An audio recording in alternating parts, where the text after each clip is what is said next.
ये देखो, ये है बिनोमो ऑनेस्ट ट्रेडिंग एप्लीकेशन। इससे हम घर बैठे रुपए कमा सकते हैं। इसमें हमें ग्राफ को देखकर फॉरकास्ट करना होता है कि ग्राफ ऊपर जाएगा या नीचे। ये देखो, मैंने 3500 रुपये से फॉरकास्ट किया कि ग्राफ ऊपर जाएगा। इसकी खास बात यह है कि इसे सिर्फ 350 रुपये से स्टार्ट कर सकते हैं। और ये देखो, मेरा फॉरकास्ट सही हो गया। नीचे डिस्क्रिप्शन में दी गई लिंक से डाउनलोड करने पर आपको 65,000 रुपये डेमो अकाउंट में मिलेंगे ट्रेडिंग सीखने के लिए। पर ध्यान रहे, इसमें कभी कभी लॉस भी हो सकता है। जीते गए पैसों को आप 24 घंटे में बैंक अकाउंट या पेटीएम के जरिए निकाल सकते हैं। इस प्रोमो कोड का यूज करते हैं तो आपकी डिपॉजिट राशि डबल हो जाएगी, यानी 400 के 800। तो फिर जल्दी से डाउनलोड करो Binomo honest app, link in description. Thank you friends. एक समय की बात है, फुलापुर नामक गांव में एक बूढ़ी औरत और उसका बेटा रहता था। उसका नाम चिल्ली था। उसकी माँ अपने बेटे की वजह से बेहद परेशान रहती थी। वह कोई काम धाम तो करता नहीं था, उल्टा सारा दिन सोता ही रहता था। उसके इस बर्ताव के कारण उसकी माँ बहुत परेशान रहती थी। एक दिन की बात है, चिल्ली उठ जा, सुबह हो गई, कहीं जाकर कुछ काम धाम तो ढूंढ। चिल्ली अपनी माँ की बात सुनकर अनसुनी कर देता है और कहता है, क्या माँ, तुम भी फिर शुरू हो गई सुबह सुबह। ये नहीं कि कुछ बढ़िया सा खाने को दे दे। तुझे कुछ शर्म हया तो है नहीं, उल्टा खाने को मांग रहा है। घर में कुछ भी खाने के लिए नहीं है, सब खत्म हो गया। जा कहीं जाकर कुछ काम धाम ढूंढ, तभी खाना मिलेगा। माँ के इतना कहने पर भी चिल्ली के ऊपर कोई असर नहीं होता। वो फिर से सो जाता है। पता नहीं ये चिल्ली भी ना कब सुधरेगा, कब इसे अक्ल आएगी। ये कहकर माँ अपने काम पर निकल जाती है। और जब माँ शाम को घर लौटती है तो देखती है चिल्ली सोया पड़ा है।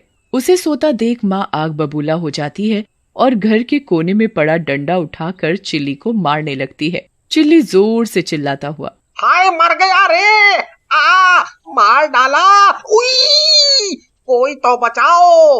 माँ माँ मुझे क्यों मार रही हो? मैंने तो कुछ भी नहीं किया।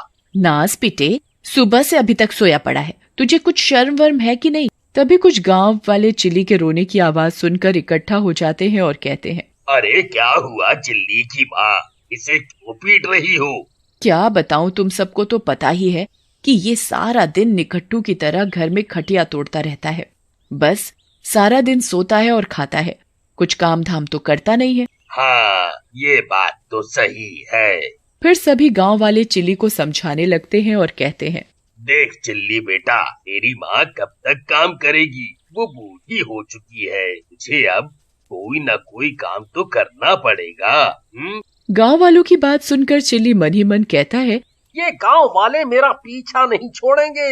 मुझे कुछ न कुछ काम तो करना पड़ेगा। ठीक है, मैं कुछ न कुछ काम करूंगा, पर मैं काम क्या करूं? मुझे कोई काम भी तो नहीं आता। इसे क्या काम दे जो ये कर सके? ओए चिल्ली, तुम रात को मेरे खेत की रखवाली कर सकते हो। मैं तुम्हें खेत की रखवाली करने के काम के पैसे भी दूंगा। चिल्ली यह सुनकर बहुत खुश होता है कि रात को रखवाली ही तो करनी है, ये कौन सा बड़ा काम है, दिन में आराम से सोऊंगा। और वह खेत की रखवाली के लिए राजी हो जाता है। वह आदमी चिल्ली से कहता है, पर एक दिक्कत है। दिक्कत? मैं कुछ समझा नहीं। सुना है उस खेत में किसी चुड़ैल का साया है और वो रात में खेत पर घूमती रहती है। जो कोई भी रात को उस खेत पर जाता है तो चुड़ैल उसे मार डालती है। अरे आप भी ना कैसी कैसी अजीब सी बातें करते हो। ये भूत वूत कुछ नहीं होता और मैं किसी भूत से नहीं डरता। तो ठीक है, तुम रात को खेत पर रखवाली करने पहुंच जाना। और जैसे ही रात होती है, चिल्ली खेत की रखवाली करने पहुंच जाता है और खेत पर पहुंचकर आराम से खटिया पर लेट जाता है और कहता है, रखवाली तो होती रहेगी, पहले मैं थोड़ा आराम कर लूं, फिर खेत की रखवाली कर लूंगा। अब मैं आराम से सोऊंगा। तभी उसे वहाँ पर किसी औरत के रोने की आवाज आती है।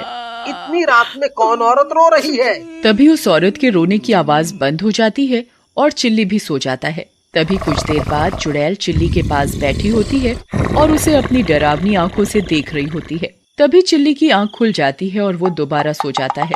ये कैसा आदमी है जो मुझे देखकर सो गया और इसे मुझसे डर भी नहीं लगा? चुड़ैल चिल्ली को उठाने की कोशिश करती है।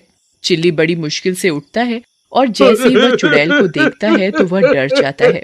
चुड़ैल, चुड़ैल, चुड़ैल। हाँ, मैं चुड़ैल हूँ, अब मैं तुझे खाऊंगी। मुझे खाकर तुम्हें क्या मिलेगा? मैं तुझे खाकर और भी ताकतवर बन जाऊंगी। मैं तो एक सूखा सा आदमी हूँ और मैंने कई दिनों से खाना भी नहीं खाया, तो मुझे खाकर तुम्हें ताकत कहाँ से मिलेगी? चुड़ैल को चिल्ली की बात सही लगती है और वो चिल्ली से कहती है, तुम खाना क्यों नहीं खाते? तुम खाना खाओगे तभी तो मैं तुम्हें खाऊंगी।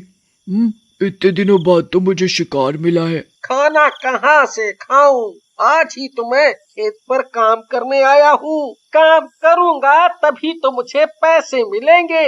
उन पैसों से मैं खाना खाऊंगा। चिल्ली बड़ी चतुराई और हिम्मत दिखाकर चुड़ैल से कहता है, तुम मुझे खा लेना, लेकिन उससे पहले मुझे खेत का काम खत्म करना है, फिर तुम मुझे खा सकती हो। ठीक है, तुम खेत का काम खत्म कर लो, फिर मैं तुम्हें खाऊंगी। चिल्ली डरते डरते खेत में काम करने लग जाता है। साथ में उसे उस चुड़ैल से भी डर लग रहा था कि कहीं चुड़ैल उसे खा ना जाए। ऐसा करते करते सुबह हो जाती है और चुड़ैल भी चली जाती है, क्योंकि चुड़ैल रात को खेत में आती थी और सुबह होने से पहले वह चली जाती थी। ये देख चिल्ली की जान में जान आ जाती है और वो अपने घर चला जाता है। और घर पहुंचकर, माँ, माँ! क्या हुआ? क्यों चिल्ला रहा है? कोई भूत देख लिया क्या?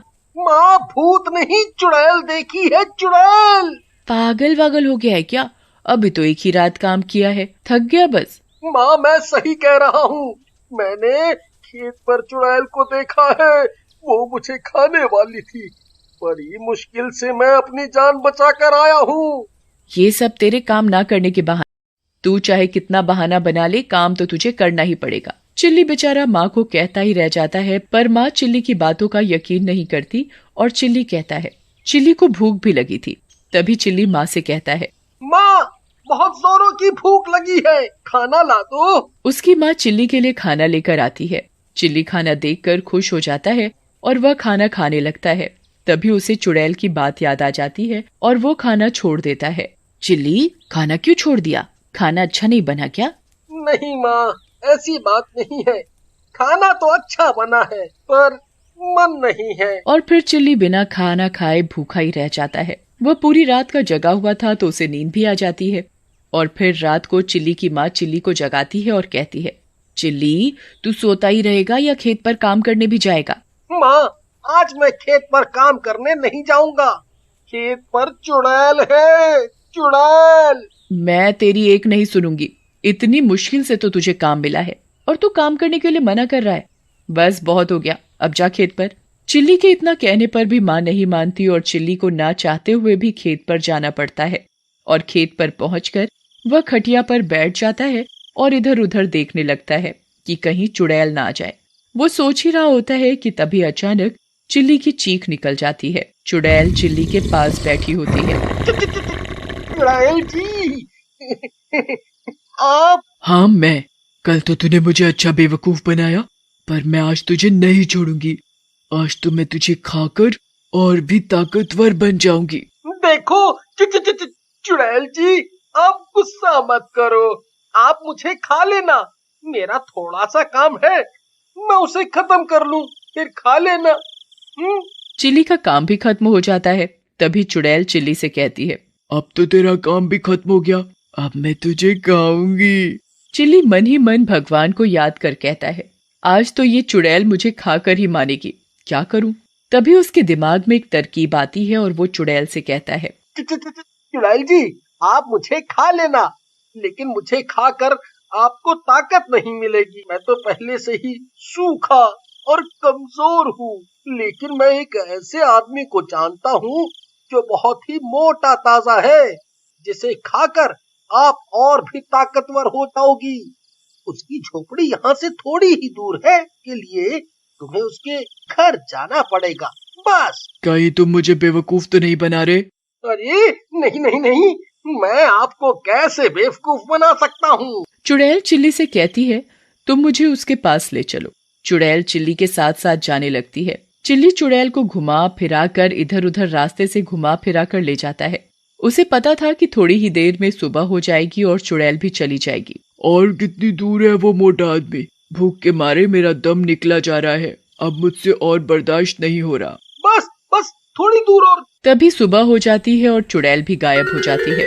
चिल्ली भी अपने घर पहुंच जाता है और अपनी माँ को खेत पर हुई घटना के बारे में बताता है, पर उसकी माँ चिल्ली की बात पर यकीन नहीं करती और चिल्ली खाना खाकर उस चुड़ैल से पीछा छुड़ाने की तरकीब सोचता रहता है। आज तो बच गया, लेकिन चुड़ैल आज रात मुझे पक्का मार कर खा जाएगी। वो मुझे नहीं छोड़ेगी। कुछ तो करना पड़ेगा। हाँ, कुछ तो करना पड़ेगा। सोचते सोचते उसे नींद आ जाती है और शाम हो जाती है। तभी उसकी माँ चिल्ली को जगाती है। चिल्ली, बेटा उठ, रात हो गई, तुझे खेत पर काम करने नहीं जाना क्या? माँ, थोड़ी देर और सोने दो। और कितनी देर सोएगा? काम करेगा तभी तो पैसे मिलेंगे। चिल्ली अपनी माँ की बात सुनकर खेत पर चला जाता है। आज तो चुड़ैल पक्का मुझे मेरी सूखी हुई हड्डियों के साथ चबा जाएगी। क्या करूं, क्या करूं? वह मन ही मन चुड़ैल से पीछा छुड़ाने की तरकीब सोच ही रहा होता है। तभी उसे याद आता है, पास वाले कुएं के पास तांत्रिक बाबा की कुटिया है। क्यों ना धोखे से चुड़ैल को तांत्रिक बाबा के पास ले जाया जाए। मुझे मत मारो, मेरी इसमें कोई गलती नहीं है। अगर ऐसा होता तो मैं आपके पास दोबारा क्यों आता? चुड़ैल सोचती है, बात तो ये सही कह रहा है। अब तो मैं तुझे ही खाकर अपना पेट भरूंगी, जिससे मुझे ताकत मिलेगी। हाँ, खा लेना, पहले मैं थोड़ा खाना तो खा लूं। अरे ये क्या, मैं अपना खाना तो वो पास वाली कुटिया में ही भूल गया। चिल्ली चुड़ैल से कहता है, मैं अभी खाना लेकर आया। तुम मुझे हर बार बेवकूफ बनाते हो, पर इस बार मैं बेवकूफ नहीं बनूंगी। मैं भी तुम्हारे साथ चलूंगी। ठीक है, आप ही मेरे साथ चलो। चुड़ैल चिल्ली के साथ साथ चलने लगती है। तभी चिल्ली कुटिया के पास पहुंच जाता है और चुड़ैल से कहता है कि खाना कुटिया के अंदर है, मैं अभी खाना लेकर आया। तूने क्या मुझे पागल समझ रखा है? मैं भी तेरे साथ अंदर जाऊंगी। चुड़ैल चिल्ली के साथ कुटिया में चली जाती है। वहाँ एक तांत्रिक बाबा बैठे होते हैं। वह अपनी शक्ति से पता लगा लेते हैं कि ये चुड़ैल खेत में रात को आदमियों को मारकर खा जाती है। तभी चुड़ैल चिल्ली को गुस्से से देखती है और कहती है, अच्छा तो ये तेरी चाल थी, मैं तुझे और इस बाबा को मारकर खा जाऊंगी। तभी तांत्रिक बाबा अपने हाथ में मंत्र पढ़ा हुआ गंगा जल लेकर चुड़ैल के ऊपर छिड़क देते हैं। मुझे मत मारो, मेरा शरीर जल रहा है, मैं मर रही हूँ, मुझे छोड़ दो, मुझे मत मारो। और इस तरह चुड़ैल जलकर भस्म हो जाती है और चिल्ली का भी चुड़ैल से पीछा छूट जाता है और वह खेत पर आराम से काम करने लगता है।